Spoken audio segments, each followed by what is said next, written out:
Hi hello నమస్తే SR స్టూడియోస్కి స్వాగతం. ఈరోజు మీ ముందుకు తీసుకొస్తున్నాం ఏపీ 2024 ఎలక్షన్ సంబంధించిన సర్వే.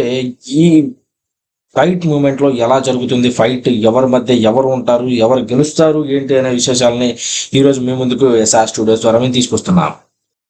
హలో ఎవ్రీవన్, ఇప్పుడు మనమైతే రేపల్ల నియోజకవర్గం చూస్తున్నాం. రేపల్ల నియోజకవర్గం బాపట్ల జిల్లాలోనిది. రేపల్ల నియోజకవర్గానికి వచ్చేసరికి ఈ రోజు మనం చూసినట్లయితే రేపల్లలో మొత్తం ఓట్లు వచ్చేసరికి 1,95,000 పైచీలుకున్నాయి. దీంట్లో దాదాపు 263 పోలింగ్ స్టేషన్ ఉన్నాయి. అదేవిధంగా 4 మండలాలు అయితే మనకి రేపల్ల నియోజకవర్గంలో ఉండడం కనిపిస్తుంది.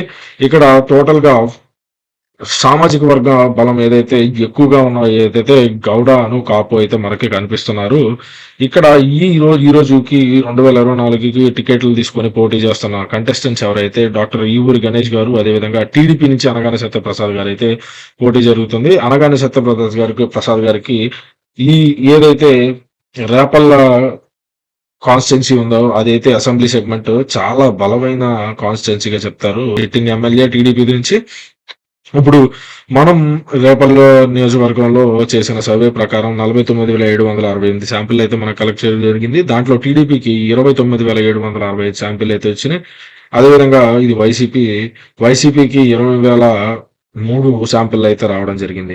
దీంట్లో అనగాని సత్యప్రసాద్ గారికి ఇంతకు ముందు 2019 ఎలక్షన్ మనం చూడాల్సి వస్తే వైసీపీ వేవ్ అంత ఉన్నా కూడా 89,975 ఓట్లు అయితే సాధించడం జరిగింది. అదేవిధంగా వైఎస్ఆర్సీపీ నుంచి పోటీ చేసిన వెంకట రమణారావు మోపిదేవి గారి దగ్గర నుంచి అయితే ఫ్యాన్ గుర్తు పైన దాదాపు 78,420 ఓట్లు అయితే కైవసం చేసుకున్నారు. అయితే ఇలా ఉండగా వైఎస్ఆర్సీపీ అయితే క్యాండిడేట్ ని వెంకట రమణారావు మోపిదేవి నుంచి వైఎస్ఆర్సీపీకి డాక్టర్ ఈవూరి గణేష్ కి అయితే కేటాయించడం జరిగింది. మనం ఇంతకు ముందు చెప్పుకున్నట్టే వైఎస్ఆర్సీపీ ఇక్కడ ప్లస్ మైనస్ల గురించి మనం మాట్లాడుకుంటే దాదాపు రేపల్ల నియోజకవర్గంలో టీడీపీ అనేది చాలా బలమైన నియోజకవర్గం చెప్పచ్చు. మేబీ ఎంత క్రాస్ ఓటింగ్ జనసేన జరిగినా కూడా స్టిల్ ఇక్కడైతే చాలా మంచి ఓట్లతో 2019లో అనగాని సత్యప్రసాద్ గారు అయితే గెలిచారు. ఎవరైతే ఈ ఊరు గణేష్ గారు ఉన్నారో ఆయన అయితే పొలిటికల్ గా టీడీపీ నుంచి రావడం జరిగింది.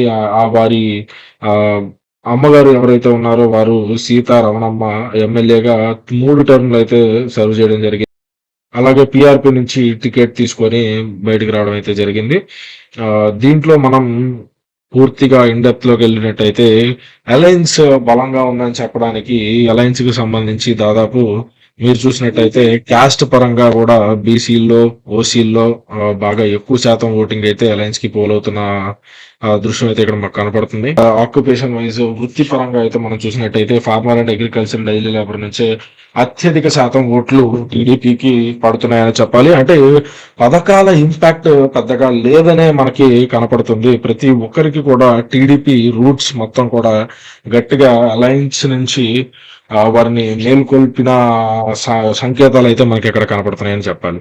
సో రేపల్లో ఈ ఊరు గణేష్ గారు అనగాని సత్యప్రసాద్ గారి మధ్యన పడుతున్న ఫైట్ లో దాదాపు అలయన్స్ నుంచి అనగాని సత్యప్రసాద్ గారు టీడీపీ సైకిల్ గుర్తు మీద అయితే గెలవడం జరుగుతుందని వారికైతే కనిపిస్తుంది. వైఎస్ఆర్సీపీ నుంచి 77,448 ఓట్లతో ఓటమి చెందడం అయితే జరుగుతుంది. అదేవిధంగా మెజారిటీ వచ్చేసి దగ్గర 29,706 ఓట్లు అయితే మెజారిటీ అనగాని సత్యప్రసాద్ గారు కైవసం చేసుకుంటున్నారని అయితే మనకి కనపడుతుంది.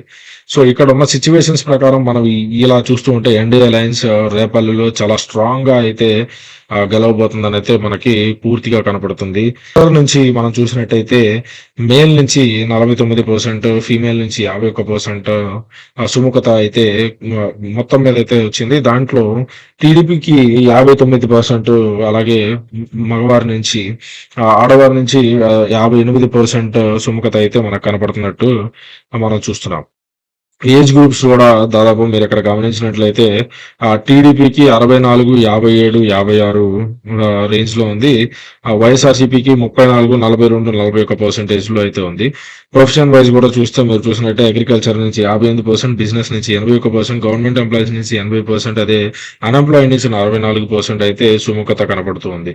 సో దీంట్లో అయితే ఈ రేపల నియోజకవర్గంలో అనగానే సత్యప్రసాద్ గారు అయితే పూర్తిగా కూడా అత్యంత భారీ మెజారిటీతో దగ్గర దగ్గర 30,000, 29,000 మెజారిటీ, అది కూడా మేబీ 23,000 నుంచి 30,000 మెజారిటీ మధ్య గెలుస్తారని చెప్పి అయితే మనకి అర్థం చేసుకోవచ్చు.